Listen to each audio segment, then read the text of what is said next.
कहते हैं सपने बड़े होने चाहिए क्योंकि जिंदगी तो बड़ी नहीं होती, और जिंदगी छोटी हो या बड़ी मुश्किल तब हो जाती है दोस्तों जब हमारे जीवन की बागडोर किसी और के हाथों में होती है। इस बात को गहराई से समझने के लिए आप अपनी जिंदगी की कल्पना बिना हाथ पैर के कर सकते हैं। सोचिए, अगर हमारे हाथ पैर ही ना हो तो हमारी जिंदगी कैसी होगी। अपनी बेसिक नीड्स के लिए हम दूसरों पर निर्भर हो जाएंगे और हर तीसरा शख्स हमें सिंपैथी की नजर से देखेगा।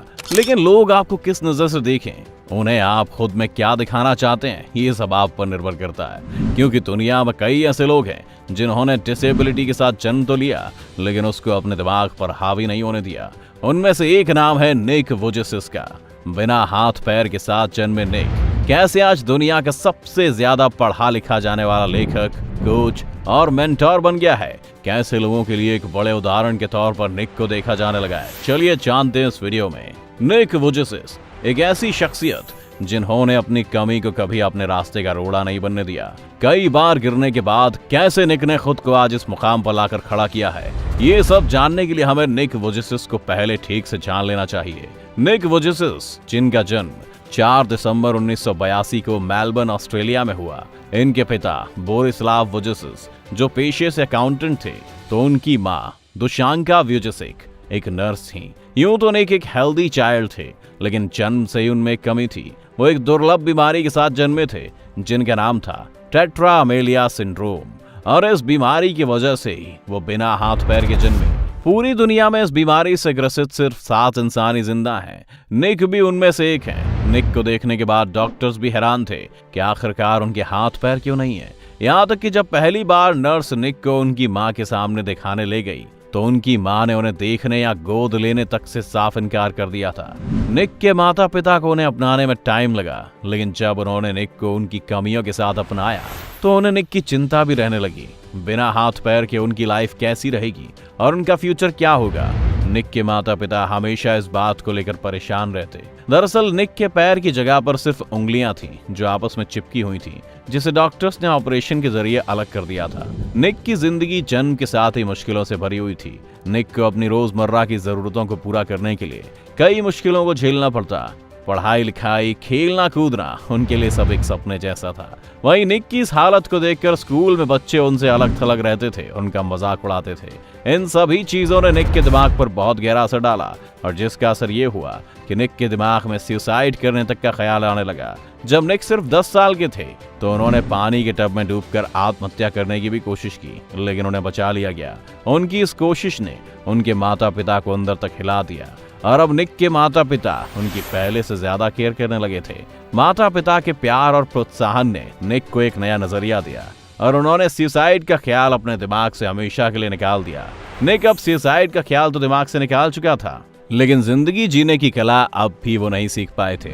लेकिन इसमें उनकी माँ ने उनकी बहुत मदद की। निक की माँ ने उन्हें एक आर्टिकल पढ़ने को दिया। इस आर्टिकल ने निक को न सिर्फ सफलता का रास्ता दिखाया, बल्कि जिंदगी जीने की एक नई कला भी सिखाई। यह आर्टिकल एक ऐसे आदमी के जीवन और उसकी सफलता पर लिखा गया था जिसने विकलांगता की लड़ाई न सिर्फ लड़ी थी बल्कि जीत भी हासिल की थी। इस आर्टिकल को पढ़कर निक को एहसास हुआ कि वो अकेले नहीं है जो अपनी विकलांगता के साथ जीवन में संघर्ष कर रहे हैं। बिना हाथ पैर के साथ किसी का इंडिपेंडेंट होना थोड़ा मुश्किल होता है, लेकिन निक के पेरेंट्स उन्हें इंडिपेंडेंट बनाने में लग गए, और इसी के चलते वो निक को स्विमिंग सिखाने लगे। मैं 6 साल की उम्र में निक ने टाइपिंग सीखी। लेकिन अब आप ये सोच रहे होंगे कि बिना हाथ कोई टाइपिंग कैसे कर सकता है, तो ये मुमकिन हुआ उनके पेरेंट्स की मेहनत और डॉक्टर्स की मदद से। दरअसल डॉक्टर्स की हेल्प से निक के लिए एक ऐसा डिवाइस बनाया गया था जिसकी मदद से वो पेंसिल और पेन को पकड़ना और लिखना सीख पाए। इसके साथ ही निक के माता पिता ने फैसला किया कि वो उन्हें स्पेशल स्कूल में भेजने की जगह नॉर्मल स्कूल में भेजेंगे। नॉर्मल स्कूल में निक को कई मुश्किलों का सामना करना पड़ा, लेकिन इन मुश्किलों ने निक को और मजबूत बना दिया। अब वो धीरे धीरे नॉर्मल बच्चों की तरह ही पढ़ने लिखने और बाकी के दूसरे काम करने लगा। निक ने अपने बेहद छोटे और विकृत पैरों की मदद से पढ़ने लिखने, फुटबॉल और गोल्फ सीखना शुरू किया। विकृत पैरों को इनके साइज की वजह से चिकन ड्रमस्टिक कहते हैं। इतना ही नहीं, वक्त बीतने के साथ ही निक ड्रम बजाना, मछली पकड़ना, पेंटिंग और स्काई डाइविंग भी करने लगा। निक जब 10वीं क्लास में पढ़ते थे तो वे अक्सर अपने स्कूल के चौकीदार से बातें किया करते थे।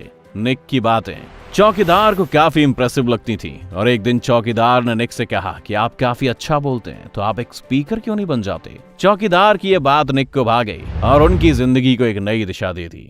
इस टाइम निक की उम्र मात्र 17 साल थी और उन्होंने फैसला किया कि वो अपनी कहानी से दूसरे लोगों को प्रोत्साहित करेंगे। निक ने इसके बारे में अपने दोस्तों से बात की तो उन्होंने निक की हेल्प करने का फैसला किया। अब पूरे स्कूल में ये बात फैला दी कि निक स्कूल में स्पीच देगा। हालांकि उनका ये भाषण सिर्फ 6 स्टूडेंट्स नहीं सुना, लेकिन ये 6 के 6 स्टूडेंट्स निक से पूरी तरह इंप्रेस हुए। यानी अपनी पहली स्पीच में निक ने 100% सक्सेस हासिल की। 21 साल की उम्र में निक ने अकाउंटिंग और फाइनेंस में ग्रेजुएशन करने के बाद एक मोटिवेशनल स्पीकर के तौर पर अपने करियर की शुरुआत की। शुरुआती दौर में ही निक की फैन फॉलोइंग तेजी से बढ़ने लगी, जिसके बाद निक ने एक non profit NGO life without limbs की स्थापना की। इसके जरिए वो लोगों को अपनी कहानी से मोटिवेट करते थे। इस तरह जल्द ही निक व्यूजेस बहुत से लोगों के लिए मोटिवेशन बन गए। मोटिवेशनल स्पीकर के रूप में निक स्कूल स्टूडेंट्स, यंगस्टर्स और प्रोफेशनल्स को मोटिवेट करते रहे। लेकिन एक बार उनकी स्पीच सुनने एक साथ 1 लाख से भी ज्यादा लोग इकट्ठे हो गए। उनके बैठने के लिए जगह भी नहीं थी। बावजूद इसके उन्हें सुनने के लिए वो वहां खड़े रहे। अब निक को नेम एंड फेम दोनों ही मिलने लगे थे। इसके बाद साल 2008 में उनकी मुलाकात कनई में हारा से हुई, जो कि निक की मोटिवेशनल स्पीच से काफी इंप्रेस हुई थी। ये मुलाकात जल्दी प्यार बदल गई और 4 साल डेट करने के बाद निक ने मेहयारा से शादी कर ली और अब इन दोनों के 4 बच्चे हैं। निक ने अब तक 60 से ज्यादा देशों की यात्रा की है और लाखों लोगों को जीवन जीने की कला सिखाई है। उनकी इन कोशिशों के लिए उन्हें 1990 में ऑस्ट्रेलिया युवा नागरिक पुरस्कार से सम्मानित किया गया था। इसके अलावा निक ने एटीट्यूड इज एटीट्यूड नाम से एक कंपनी भी बनाई है। इतना ही नहीं, निक ने 2009 में आई शॉर्ट फिल्म बटरफ्लाई सर्कस में भी काम किया था। इस फिल्म के लिए निक को बेस्ट एक्टर चुना गया था। इस तरह निक ने कदम कदम पर यह साबित कर दिया कि किसी की डिसेबिलिटी उसकी सक्सेस को रोक नहीं सकती है। अगर इरादे मजबूत हैं तो कोई भी कमी आपका रास्ता नहीं रोक सकती है और सफलता आपके कदम एक ना एक दिन जरूर चूमती है। निक कहते हैं कि उनका सबसे बड़ा सपना यही है कि वो जब भी जिंदगी में पीछे मुड़कर देखें तो ये कह सकें कि यस, मैंने कर दिखाया। शायद किसी ने ठीक ही कहा है कि विकलांगता शरीर से नहीं दिमाग से होती है और इस बात को निक ने साबित कर दिया। अब आपको निक की कामयाबी की कहानी कैसी लगी, आप हमें कमेंट करके जरूर बताएं।